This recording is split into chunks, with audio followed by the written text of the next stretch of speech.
We are following a developing story out of Iran. U.S. officials say it is highly likely the commercial airliner that crashed there was shot down.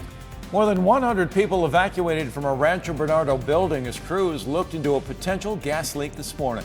And the head of Feeding San Diego speaking to lawmakers on Capitol Hill about ending hunger among military families. 10 News Midday starts now.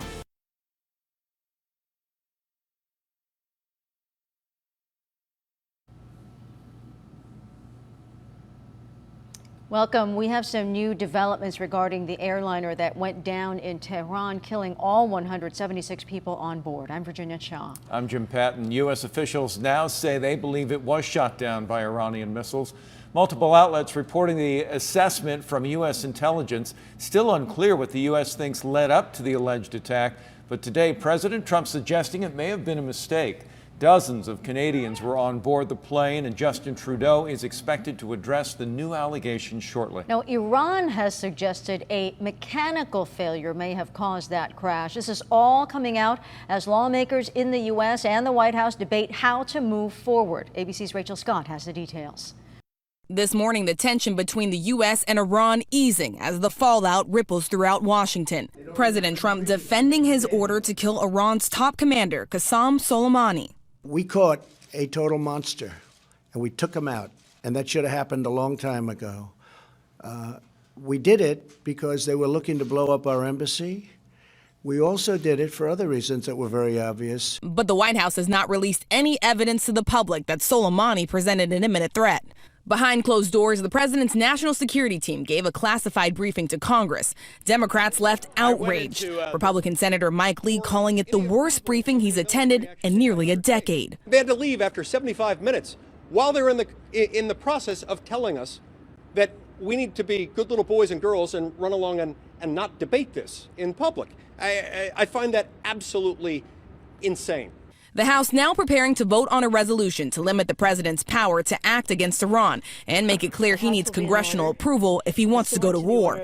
The president tweeting he hopes all House Republicans will vote against it. This as newly released satellite images revealed the scale of damage from the 16 missiles Iran launched at the two bases where American troops are stationed. An early warning system allowed American troops to move into bunkers before the attack.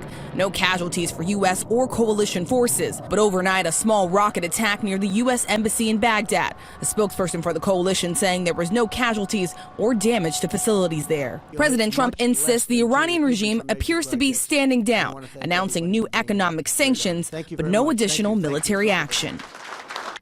And Iran has warned the United States to pull all American troops from the region, threatening more retaliation. Well, Vice President Mike Pence says the Trump administration has no plans to change the presence of U.S. military. Rachel Scott, ABC News, Washington. Now to a developing story out of Rancho Bernardo, where SDG&E was investigating a potential gas leak this morning. 10 News reporter Cassie Carlisle joins us live from the Broadcom building there, where earlier dozens of people evacuated. So Cassie, what's happening now? Yeah, everybody just went inside about a half an hour ago. There was about 150 people out by the basketball court. The Broadcom building is a communications technology industry, and it was around 9 a.m. that they started smelling what they thought was gas. And we spoke with an admin about it. Take a listen. Just hits me. There was this, pungent smell. I wasn't sure if it was gas, because it is kind of like it's different. But the other engineer said it smells like gas from their house, so I immediately find our security guy and our facility, and when they smelled it 30 minutes earlier than that, and I'm like, okay, well, let's get everyone out now. Thankfully, they all got out in about 5 minutes, so everybody was safe. Firefighters did turn off a 1-inch gas line to make sure the community was safe here, but they didn't have any readings of gas. And SDG&E will have more employees coming out here to turn back on the gas line and to make sure that there are no leaks and that all the workers here are safe. Reporting live here in Rancho Bernardo, Cassie Carlisle, 10 News. Cassie, thank you. New today, 3 women have been rescued after getting stuck on a cliff at Black's Beach. Fire rescue crews and lifeguards got the call around 8 o'clock this morning. They got there, found those 3 women, 2 of them 19 years old, stuck on the side of the cliff. This is video of the rescue that was actually shot by lifeguards. From that location, they had to perform a rescue from the beach, and they used, as you see, that rope system to get the trio down. No one was injured. Neighbors in Rancho Bernardo waking up to find hazmat teams in their neighborhood as emergency crews investigated a possible fentanyl overdose. 10 News reporter Marie Cornell is there live right now. Marie, there is a unit dedicated to these types of cases. Yes, Virginia, because this drug is very dangerous, especially to first responders. In this case, a firefighter was taken to the hospital out of precaution and checked out and was later released. Fentanyl is a dangerous drug. A spokesperson for the DEA says you don't need much to kill someone. This little cluster next to this penny is considered a fatal dose. That's why when crews were called to this house on Calenda Road in Rancho Bernardo for a suspected fentanyl overdose, the DEA overdose response team was called. They came prepared with hazmat suits, masks, and gloves. Fentanyl is a synthetic opioid that is 80 to 100 times stronger than morphine. Our 10 News camera was there as this woman was escorted out of the house and placed in the ambulance and taken to the hospital. It's still unclear how she's involved. Police say the victim was 27 years old. Neighbors tell us he lived at this home with his parents. And to give you an idea about how big of a problem it is in the county, in 2019, from January to June, there were 69 fentanyl-related deaths. In 2018, during that same time frame, there was only 41. Live from Rancho Bernardo, Marie Cornell, 10 News. Marie, thank you.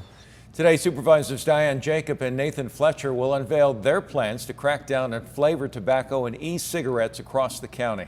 This comes as San Diego Unified joins a lawsuit against e-cigarette company Juul. Lawsuit accuses Juul of disrupting the education of students. Next week, the Board of Supervisors will iron out their plans to ban the sale and use of e-cigarettes in unincorporated areas, and we expect to learn more about the proposal during the news conference this afternoon. A local organization heading to Washington, D.C. to talk about food insecurity among our nation's military and veterans. Feeding San Diego serves hundreds of veterans every day. 10 News reporter Natay Holmes joining us live from Sorrento Valley now. Natay, the CEO of Feeding San Diego shared that group's mission with lawmakers and how they're able to feed military families who don't have enough to eat. That's right. San Diego County has the largest concentration of military and veterans in the world. And here at Feeding San Diego, they work to serve thousands through food rescue. We are inside of their warehouse right now, and the organization gathers quality food that would normally go to waste. Last year, we rescued 24 million pounds of food that was going to leave the food system and go to the waste system from stores, farms, manufacturers, and other sources. Feeding San Diego CEO Vince Hall testified in Washington, D.C. this morning. The hearing examined the U.S. Department of Agriculture and Veterans Affairs programs that provide nutrition assistance to nearly 20 million veterans across the country. According to the San Diego County Office of Military and Veterans Affairs, 1.2 million residents are associated with the military. That's 37% of the population. Feeding San Diego serves local vets and active military members through an initiative called Feeding Heroes. It reaches families and veterans on or near base, in military housing, and in public schools serving students of military families. Such a high cost of living here in San Diego County that what they are receiving is just not enough to make ends meet and may not be adjusted appropriately for where, they're being stationed.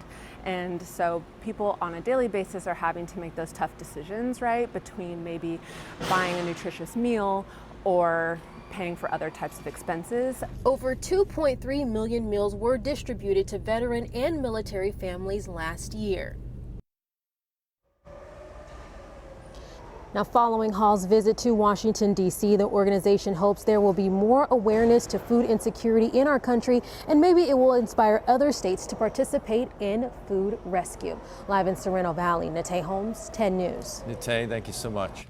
Well, people who live in Encinitas will have a chance to share their concerns tonight about a safe parking lot for people who live in their cars.